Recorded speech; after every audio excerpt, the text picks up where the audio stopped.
Ever wondered what really happens to your body after you die, hour by hour, until it's basically a science experiment gone rogue? Spoiler, it's not peaceful, it's not pretty, and by day 7, you're feeding an entire ecosystem. Think you can handle the gruesome truth? Drop gross or fascinating in the comments before you watch. Let's dive in. Day 1, the great chill out picture. You're lying there, finally free from deadlines, taxes, and that one group chat that never shuts up. But your body? It's clocking out in the most dramatic way possible. Within minutes of your heart stopping, the thermostat in your meat suit breaks. No more blood pumping warm vibes to your toes and fingertips. Body temp drops about 1.5 degrees Fahrenheit per hour until it matches the room, like your skin's auditioning for a role in a freezer commercial. But it's not just cold, it's weird cold. Muscles stiffen into rigor mortis because ATP, your cell's energy currency, has ghosted the party. Without it, calcium floods in like uninvited guests, locking actin and myosin, those tiny muscle fibers, into a permanent hug. Ever tried to unclench a fist after holding a stress ball for 12 hours? Yeah, that's your whole body now, but with zero chance of a relaxing bath. By hour 12, you're basically a life-sized action figure stuck in awkward pose mode. And the skin? It's going full moody teenager, turning pale as blood pools downward thanks to gravity. Livor mortis, the bruise that never fades. If you're on your back, your butt and shoulders look like they lost a paintball fight.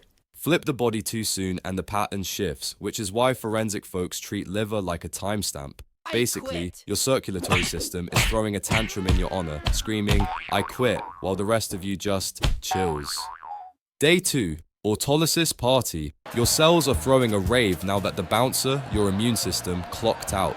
Autolysis, or self-digestion, kicks off like a buffet where the food eats itself. Those tidy little packets inside your cells, lysosomes, are basically tiny acid-filled grenades. While you were alive, they stayed zipped up, recycling junk like a responsible roommate. Death pops the latch. Enzymes spill out and start liquefying everything. Proteins, fats, your favorite memories stored in brain goo. It's less circle of life and more circle of spite. The pancreas is the worst offender. Loaded with digestive juices meant for breaking down tacos, not itself. It turns into a self-cannibalizing burrito. Your guts bloat with gas as bacteria clock in for the night shift. They're like, boss is gone, time to unionize and fart in every direction. That greenish tint creeping across your abdomen, that's bile leaking from your liver, staining you like cheap tie-dye. By hour 48, your eyeballs deflate slightly because the fluid inside is getting slurped up by the same enzymes that once helped you digest pizza. Imagine your corneas going from crisp contact lenses to sad, soggy raisins. Forensics loves this phase because the timing is predictable, like a grim Uber Eats delivery window. Too warm? Autolysis speeds up. Too cold? It hits snooze. Either way, your body's basically marinating in its own juices, proving that even in death, you can't escape self-sabotage. Day 3, the Green Goblin Glow-Up. Welcome to the putrefaction station, where your corpse goes full Hulk, except instead of smashing, it's swelling and stinking. Bacteria like Clostridium perfringens are the new landlords, turning your insides into a gas factory. They munch on proteins and pump out sulfur compounds that smell like rotten eggs had a baby with roadkill. Your skin slips like a bad Halloween mask. Blisters form between layers, filled with fluid that looks like flat cola. Pop one and it's game over for anyone nearby. The green stain from yesterday spreads across your belly and chest, following the map of your intestines because that's where the bacterial party started. Veins marble under the surface with dark, fermented blood. Think tree roots drawn by a toddler on bath salts. If insects haven't RSVP'd yet, they will now. Blowflies smell the buffet from miles away and lay eggs in every soft spot. Eyes, mouth, any open wound. Within hours, those eggs hatch into maggots that chomp through tissue like tiny wriggling Pac-Men. Your body's bloating so hard seams on clothes pop. Buttons fly like champagne corks at a funeral nobody wanted. Basically, you're a human whoopee cushion filled with existential dread. Day 4, Maggot Metropolis. By now, your body's less you and more all-you-can-eat buffet for bugs. Those fly eggs from yesterday, they've hatched into a squirming army of maggots, turning your soft tissues into a protein shake.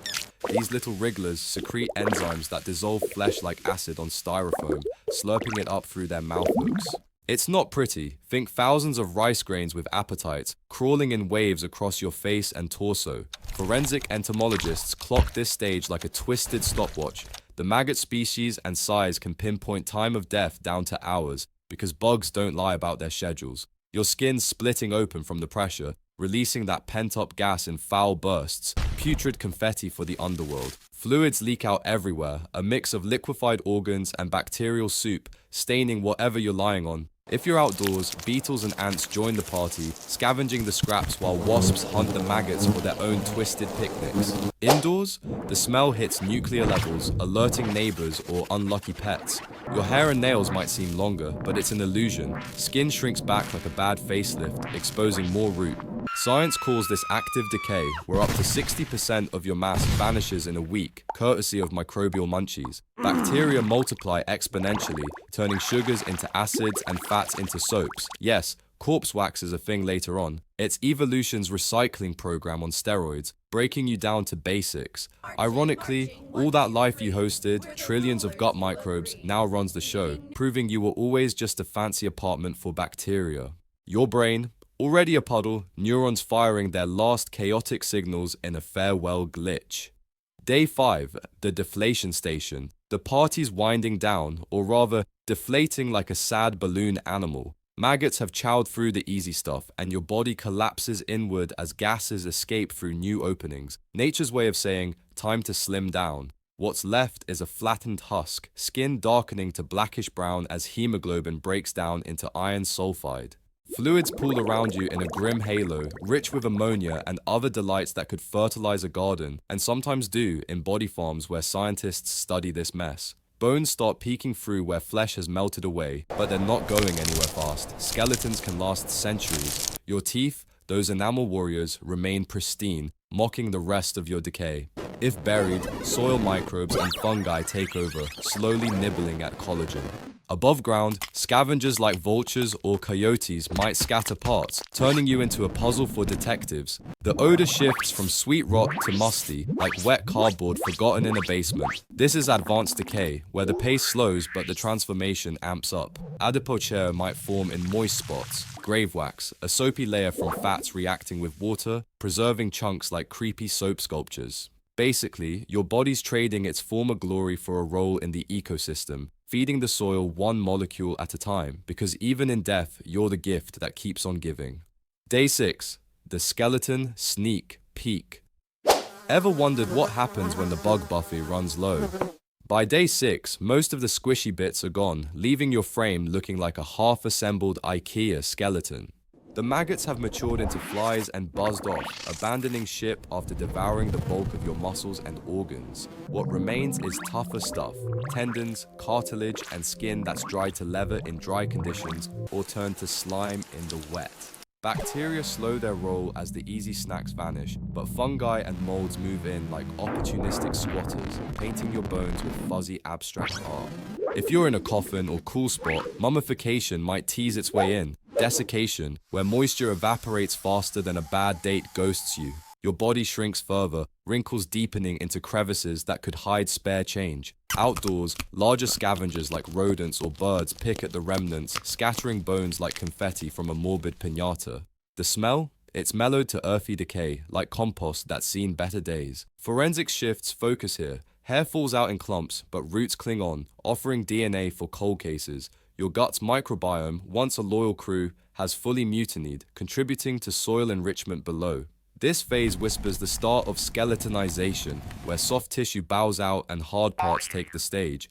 Environmental factors crank the dial. Hot and humid, you're a puddle by now. Arctic chill, preserved like a woolly mammoth snack. It's nature's edit button, stripping away the fluff to reveal the bare essentials, reminding us that under all the drama, we're just fancy calcium scaffolds with expiration dates. Day 7, Eternal Remix. A week in, and your body's basically remixed itself into something unrecognizable, like a remix album where the original hit is buried under beats from bacteria, bugs, and the elements. Full skeletonization isn't here yet, that could take months, but the blueprint's clear. Bones exposed, some cracked from drying or animal nibbles, lying in a stew of leftover fluids that could grow a science fair project. If Adipocere formed earlier, chunks of you resemble yellowish wax, defying decay like a stubborn candle at a blackout party. The ecosystem's thriving on your tab. Plants might sprout from nutrient-rich soil if you're ground level, turning you into accidental fertilizer.